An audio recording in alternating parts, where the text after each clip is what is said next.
ketemu lagi dengan saya Harindra di Padepokan Agile. Kali ini sebelum kita melangkah lebih jauh ya, bagaimana kita menjalankan sesuatu dengan Agile gitu. Alangkah baiknya kita coba tanyakan kembali nih, kenapa kita menggunakan Agile approach? Kenapa kita tidak menggunakan metode-metode atau pendekatan-pendekatan yang lain?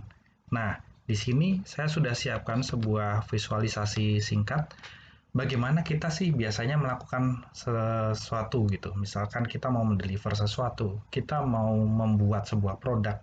Biasanya yang kita lakukan adalah kita plan dulu, kemudian kita desain, kemudian desain itu kita buat.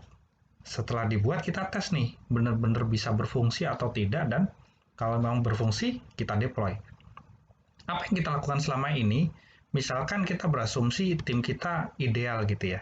Seiring berjalannya waktu, tentunya kita akan menuangkan effort yang stabil terhadap proses development ini gitu. Jadi seiring berjalannya waktu, effort yang kita investasikan ke dalam proses development ini selalu naik. Nah, seiring effortnya yang terus naik, apa yang kita sudah investasikan selalu naik, resikonya ikut naik juga. Karena apa? Di sini tidak ada proses feedback yang clear antar satu step ke step yang berikutnya. Jadi apapun yang kita rencanakan, ya kita desain.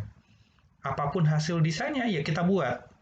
Apapun hasil yang kita buat, itu kita tes.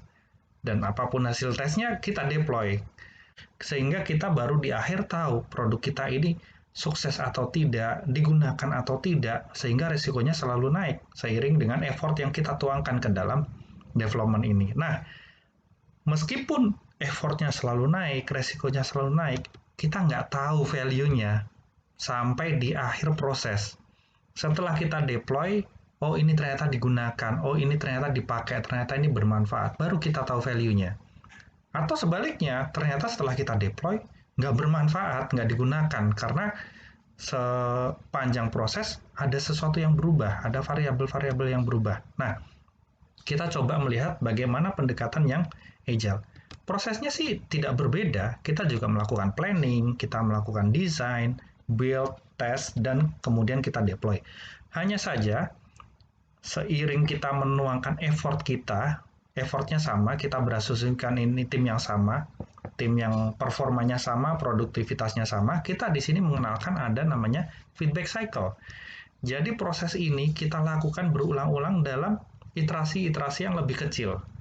Jadi di satu feedback cycle, kita lakuin planning, kita lakuin design, build, test, deploy untuk scope yang lebih kecil. Di akhir cycle pertama kita lakukan review, apa yang sudah kita deliver, apakah itu valuable, sehingga di akhir feedback cycle pertama, meskipun resikonya naik, value-nya langsung ketahuan.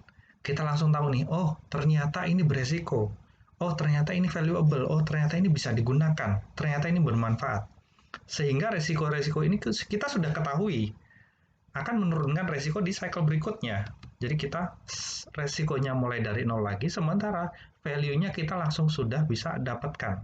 Karena kita sudah tahu di cycle sebelumnya, kita sudah mendapatkan feedback, oh ternyata resikonya di sini, resikonya di situ, kita sudah tahu, kita lanjutkan development-nya. Dan value yang diterima atau yang dirasakan oleh user itu selalu naik, dan begitu seterusnya, sehingga seiring kita menuangkan effort ke dalam proses development ini, value-nya akan sedikit demi sedikit kita rasakan. Itulah kenapa kita menggunakan pendekatan-pendekatan secara agile, bukan yang lain.